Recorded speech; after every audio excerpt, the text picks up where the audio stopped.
Welcome to another of my videos where I work through and explain A-level physics multi-choice questions. If you want to try and answer this question yourself, pause the video now. If you got the answer A, feel very pleased with yourself. If you'd like to see my explanation of how I found the answer, please continue watching.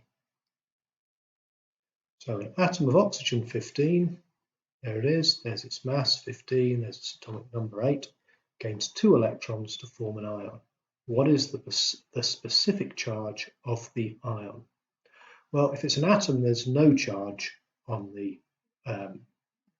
There's the same number of protons and electrons, so that those charges cancel out, but it says it's gained 2 electrons. So the specific charge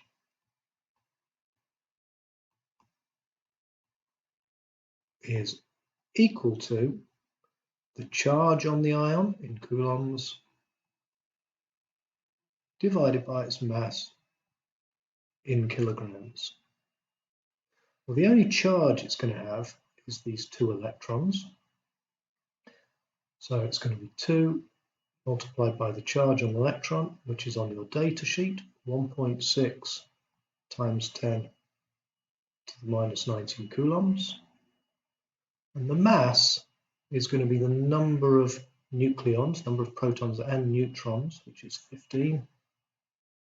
And they have an average mass of 1.67 times 10 to the minus 27 coulombs. Now I'm multiplying that by 15 because there's just 15 of them. If I put that number into my calculator, I'll get an answer of 1.27 times 10 to the 7 coulombs per kilogram. That'll round to 1.3, or answer A. If you found this useful, please press the like button. All comments will be welcome, and I hope you'll share and watch more of these in the series.